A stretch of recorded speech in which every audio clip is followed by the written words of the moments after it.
안녕하세요. 영신교회 이우선 목사입니다. 4월 21일 큐티 본문 말씀은 요나서 1장 1절에서 17절까지의 말씀입니다. 본문 말씀을 제가 읽어드리겠습니다. 여호와의 말씀이 아미떼의 아들 요나에게 임하니라. 이르시되 너는 일어나 저 큰 성읍 니느웨로 가서 그것을 향하여 외치라. 그 악독이 내 앞에 상달되었음이니라 하시니라. 그러나 요나가 여호와의 얼굴을 피하려고 일어나 다시스로 도망하려 하여 욥바로 내려갔더니 마침 다시스로 가는 배를 만난지라. 여호와의 얼굴을 피하여 그들과 함께 다시스로 가려고 배삭을 주고 배에 올랐더라. 여호와께서 큰 바람을 바다 위에 내리심에 바다 가운데에 큰 폭풍이 일어나 배가 거의 깨지게 된지라. 사공들이 두려워하여 각각 자기의 신을 부르고 또 배를 가볍게 하려고 그 가운데 물건들을 바다에 던지니라.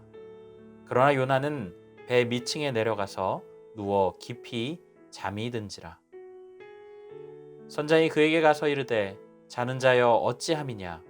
일어나서 내 하나님께 구하라.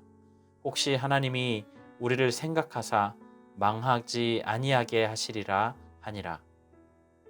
그들이 서로 이르되 자 우리가 제비를 뽑아 이 재앙이 누구로 말미암아 우리에게 임하였나 알아보자 하고 곧 제비를 뽑으니 제비가 요나에게 뽑힌지라. 우리가 그에게 이르되 청하건대 이 재앙이 누구 때문에 우리에게 임하였는가 말하라. 내 생업이 무엇이며 내가 어디서 왔으며 내 나라가 어디며 어느 민족에 속하였느냐 하니 그가 대답하되 나는 히브리 사람이요 바다와 육지를 지으신 하늘의 하나님 여호와를 경외하는 자로다 하고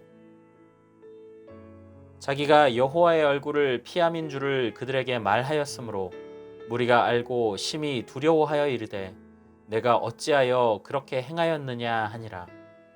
바다가 점점 흉흉한지라. 무리가 그에게 이르되 우리가 너를 어떻게 하여야 바다가 우리를 위하여 잔잔하겠느냐 하니 그가 대답하되 나를 들어 바다에 던지라. 그리하면 바다가 너희를 위하여 잔잔하리라. 너희가 이 큰 폭풍을 만난 것이 나 때문인 줄을 내가 아노라 하니라. 그러나 그 사람들이 힘써 노를 저어 배를 육지로 돌리고자 하다가 바다가 그들을 향하여 점점 더 흉흉함으로 능히 못한지라. 우리가 여호와께 부르짖어 이르되 여호와여 구하고 구하오니 이 사람의 생명 때문에 우리를 멸망시키지 마옵소서.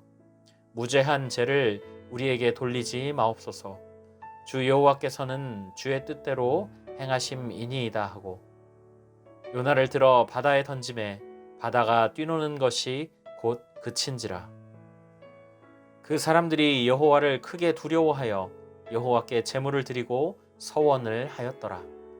여호와께서 이미 큰 물고기를 예비하사 요나를 삼키게 하셨으므로 요나가 밤낮 3일을 물고기 뱃속에 있느니라. 네, 우리가 오늘부터는 요나서를 보게 됩니다. 요나 선지자는 북이스라엘의 여로보암 2세가 다스리던 시대에 활동했던 선지자인데요. 이 시기가 북이스라엘의 국력이 가장 강하고 영토도 가장 넓었던 시기입니다. 그러나 영적으로는 죄가 관영했던 시기였죠. 이 시기에 하나님의 명령이 선지자 요나에게 떨어집니다. 하나님께서는 니느웨에 가서 회개를 전하라고 하시죠. 그러나 니느웨는 이스라엘 입장에서 볼 때 늘 자신들을 괴롭히고 악하기 이를 데 없는 원수의 나라의 수도였습니다. 요나는 하나님 명령에 불복하여 반대쪽인 다시스로 가기 위해 욥바로 내려가죠. 마침 다시스로 가는 배를 만나 출항하게 됩니다. 그러나 하나님께서 그 배를 그냥 두시지 않죠. 엄청난 풍랑이 일어납니다. 사공들은 두려워서 자신의 신들에게 간청하고 배에 짐을 던져 가볍게 하지요. 그런데 이 난리통에 요나는 배 밑층에서 누워서 깊이 잠이 들어 있었습니다. 선장이 요나를 깨우며 너희 하나님께 이 위기를 막아달라고 기도하라고 요구하죠. 배에서는 이 위기가 누구 때문에 일어났는지를 알기 위해서 제비를 뽑고요. 요나가 뽑힙니다. 요나는 자신이 바다와 육지를 지으신 하나님을 경외하는 자다라고 말하며 자신을 들어 바다에 던지면 잠잠해질 것이라고 말하죠. 그러나 백사공들은 요나를 죽이지 않으려고 최선을 다해 애를 씁니다. 끝내 도저히 이 상황을 이길 수 없게 되자 그들은 하나님 앞에 이 사람 때문에 자신들을 벌하지 말아달라고 기도하고 요나를 바다에 던지게 되죠. 곧 바다가 잠잠해지고 그들은 두려워하며 하나님 앞에 제물을 드리며 서원합니다. 여호와께서는 큰 물고기를 예비하셔서 요나를 3일 동안 물고기 뱃속에서 지내게 하시죠. 저는 오늘 말씀을 읽으면서 이런 묵상이 되었습니다. 이 사건에서 요나와 뱃사람들의 모습이 너무 대조되는 거예요. 요나는 하나님의 명령에 불복할 뿐 아니라 적극적으로 그 반대편으로 움직입니다. 거기에다가 풍랑을 만났을 때 이 풍랑이 자신 때문에 일어난 것을 알고 있음에도 여전히 그 마음을 숙이지 않고 목이 곧은 상태로 자신을 바다에 던져라 라고 말하죠. 죽어도 자기가 잘못한 게 없다라는 겁니다.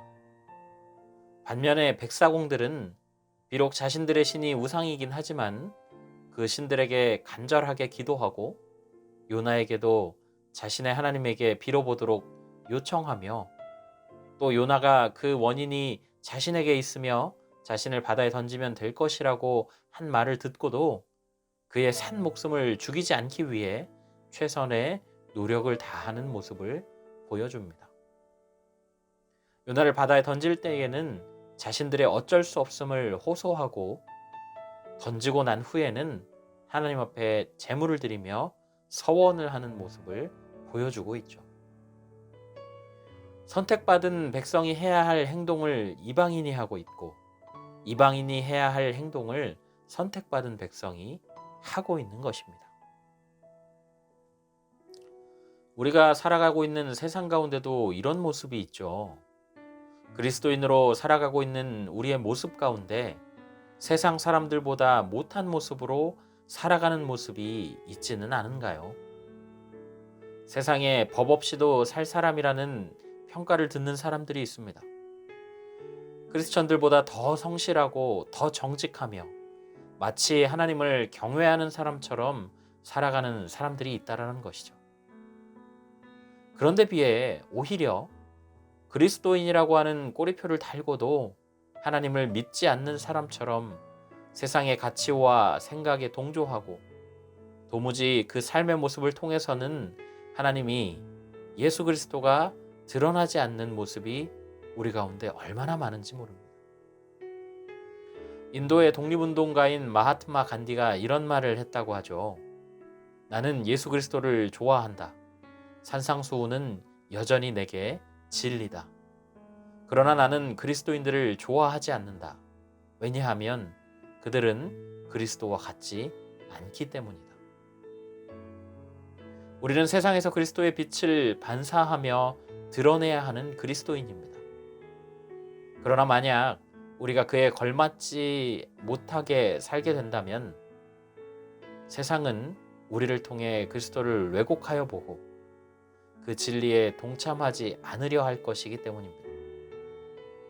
복음을 전해야 할 우리가 복음의 걸림돌이 되는 거죠. 저는 오늘 말씀을 통해 묵상한 것을 여러분들과 함께 나누었는데요. 이 시간 말씀을 기억하며 함께 기도하실 때 하나님, 우리가 요나서의 말씀을 읽으며 하나님의 선택받은 백성이자 선지자이면서도 도무지 하나님의 말씀을 따르지 않을 뿐 아니라 적극적으로 거부하는 모습을 봅니다. 혹시 우리의 모습 속에 그런 모습은 없는지 다시 돌아보게 하시고 이방인을 섬기는 자들의 모습을 통해 신앙적인 자극을 받아 그리스도인으로서의 삶을 다시 가다듬고 말씀을 따르려는 적극적인 자세를 다시 세우도록 인도하여 주옵소서. 함께 기도하시고 오늘 하루도 그런 기도, 그런 삶으로 살아가시기를 예수님의 이름으로 간절히 부탁드립니다.